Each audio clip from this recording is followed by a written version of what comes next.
अस्सलामुअलैकुम दोस्तों। मैं ज़ाकिर मलिक भलीसी हूँ। बहुत सारे जो स्टूडेंट्स हैं और जो हमारे दोस्त हैं उनकी तरफ से मुझे पिछले कुछ दिन से मैसेजेस मौसूल हुए कि आप जो है मॉडर्न हिस्ट्री जो मिडिवल हिस्ट्री है उसके बारे में जो है हमें थोड़ा सा गाइड करें। तो इसी सिलसिले में आज मैं आपके सामने आया ताकि चंद जो चीज़ें हैं जो अक्सर इम्तहानात में आती हैं स्टूडेंट्स को, वो चंद चीज़ें जो है आप तक पहुंचाने की कोशिश करूंगा। तो मिडिवल जो हिस्ट्री है वो शुरू होती है हिंदुस्तान में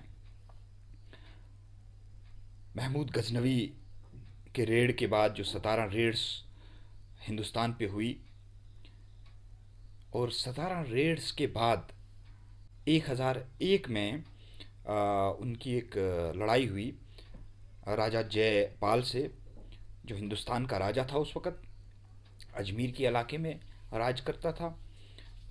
और फिर उसके बेटे जो आनंद पाला जिनका नाम था, उनसे जो है उनकी एक लड़ाई हुई 1008 एडी में। याद रखने वाली चीज़ इसमें यह है कि पूछा जाता है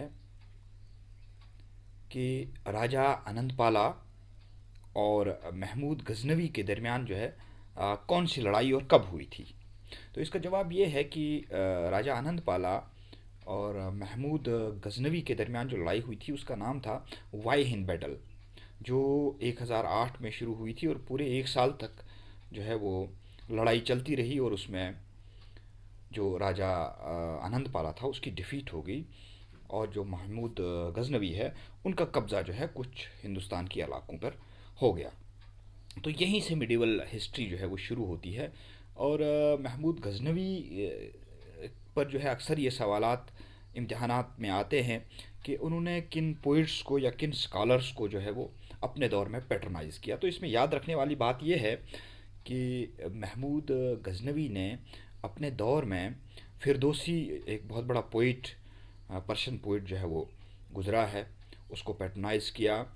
और उसके अलावा जो है अलबरूनी एक बहुत बड़े राइटर माने जाते थे जिन्होंने किताब हिंद भी लिखी, उस दौर में हिस्ट्री की बहुत बड़ी किताब है, उनको पैट्रनाइज़ किया। और एक उतबी थे, वो भी पोइट थे, उनको भी पैट्रनाइज़ किया। तो महमूद गजनवी के बारे में जो है एक दो सवाल ही आते हैं ज़्यादातर। एक तो ये आती है कि बैटल ऑफ वाई हिंद कब लड़ी गई और किसके दरमियान में लड़ाई गई और इसमें किसकी जीत हुई, तो वो आपकी समझ में आ गया होगा। और दूसरा सवाल आता है कि अलबरूनी ने कौन सी किताब लिखी, उस दौर में तो किताब हिंद लिखी है, और फिरदौसी और उतबी जो है वो किस जो रूलर है उसके दौरान जो है हिंदुस्तान में रहे और अपना काम किया। तो उसका जवाब भी आपको मिल गया होगा। इसके बाद जो है एक जंग होती है हिंदुस्तान में 1191 में, जिसको बैटल ऑफ टेरेन बोलते हैं। और मोहम्मद गौरी ने ये जंग जो है पृथ्वीराज चौहान से लड़ी थी, जो उस वक़्त हिंदुस्तान का रूलर था।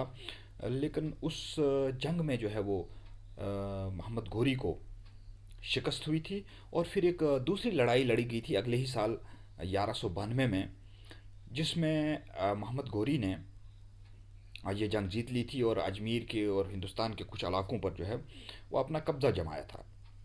इसके बाद एक और जंग लड़ी गई 1194 में, जिसका नाम बैटल ऑफ चंदवार है। और इस जंग में मोहम्मद गौरी ने राजा जयचंद एक हुआ करते थे कनुज के, उनको शिकस्त दी थी। दोस्तों 1206 में मोहम्मद गौरी का इंतकाल हो जाता है और सल्तनत जो है वो कुतुबुद्दीन ऐबक के हाथ में आ जाती है।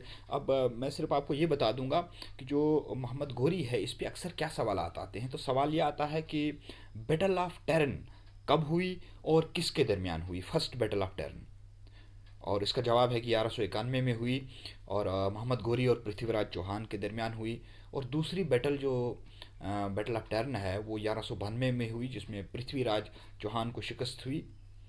और जो और एक सवाल इसमें आता ये है कि 1194 में कौन सी बैटल लड़ी गई, तो वो बैटल ऑफ चंदवाड़ है, जिसमें कनुज के राजा जयचंद को शिकस्त दी गई थी। इसमें एक और सवाल आता है अक्सर मोहम्मद गौरी के इस टॉपिक में कि पृथ्वीराज रासो, क्योंकि इसी के दौर में लिखी गई है, तो पृथ्वीराज रासो एक किताब है।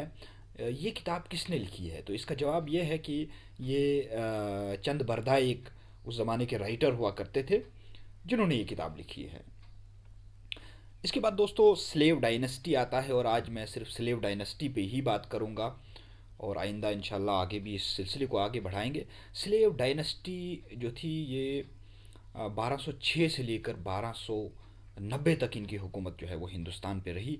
और स्लेव डायनेस्टी को इलबारी तुर्क डायनेस्टी भी कहा जाता है, क्योंकि इसमें जो हुक्मरान थे वो तुर्क से ही आए थे, इसलिए इसको इलबारी तुर्क डायनेस्टी बोलते थे। और बुनियादी तौर पर ये स्लेव्स थे। ये इतने कैपेबल थे कि इनमें से जो कुतुबुद्दीन ऐबक था वो अपनी काबिलियत से और अपने हुनर से और अपनी ताकत से जो है वो उस दौर के जो मोहम्मद गौरी रूलर हुआ करते थे उसके वाइसराय के तौर पर जो है वो उभर कर सामने आए थे। और इसीलिए जो है बाद में हुकूमत की बागडोर जो है वो उन्होंने ही संभाली। उनको लख बख्श भी कहा जाता था, टाइटल कहा जाता था, और ये उनकी कैपेबिलिटी की वजह से जो है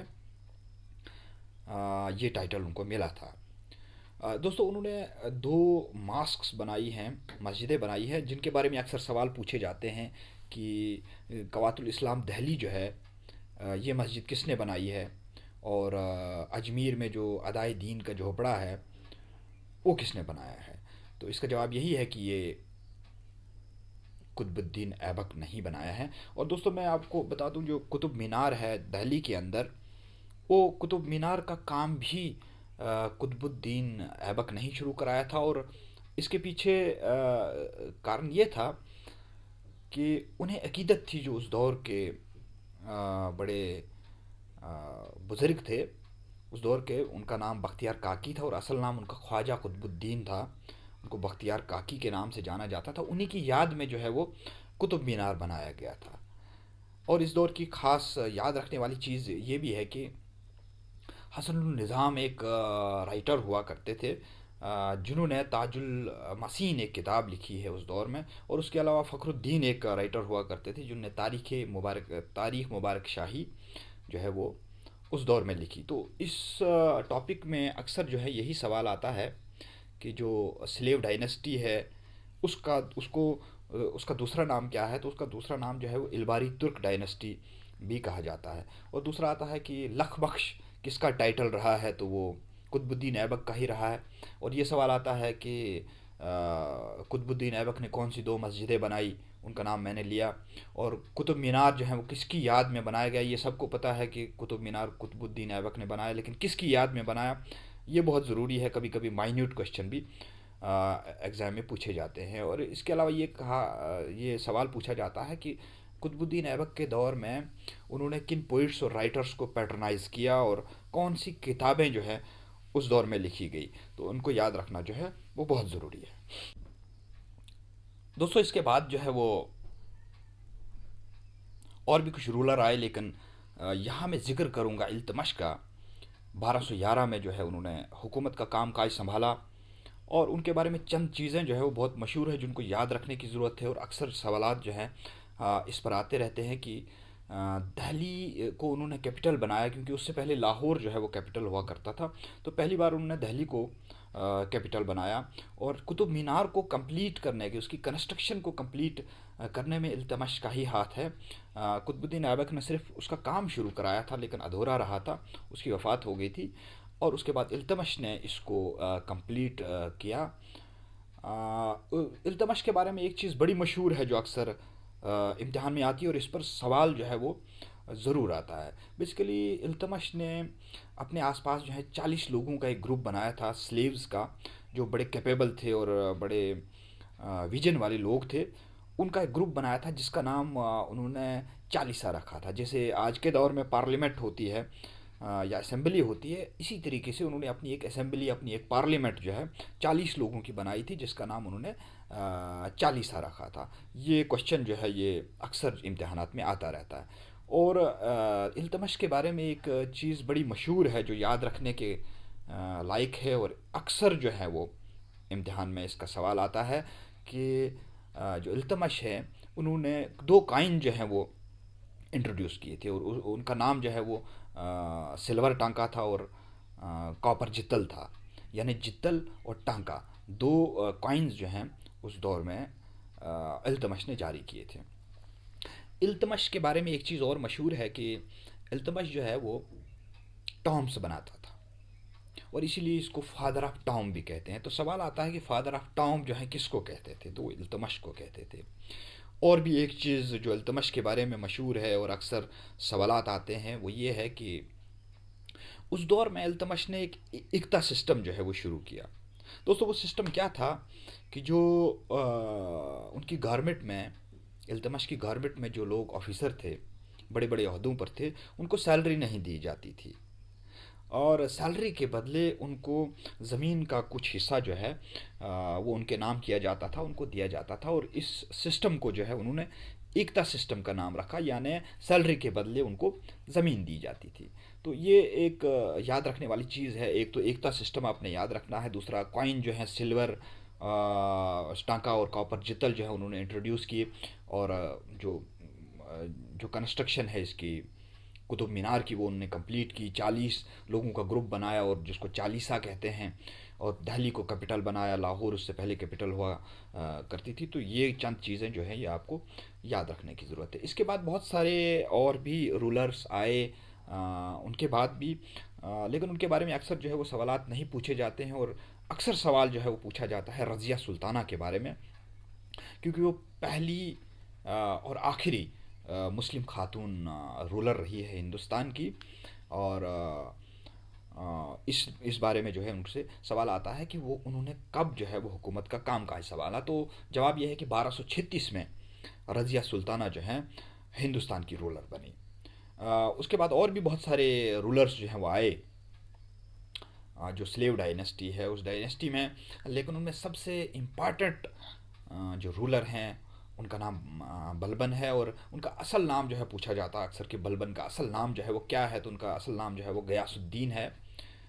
और जो सवाल बनता है उनके दौर का वो ये भी बनता है कि जो बलबन है, बलबन के दौर में कौन सा बड़ा पोइट जो है वो मशहूर हुआ था। तो दोस्तों अमीर खुसरू का नाम आपने सुना होगा।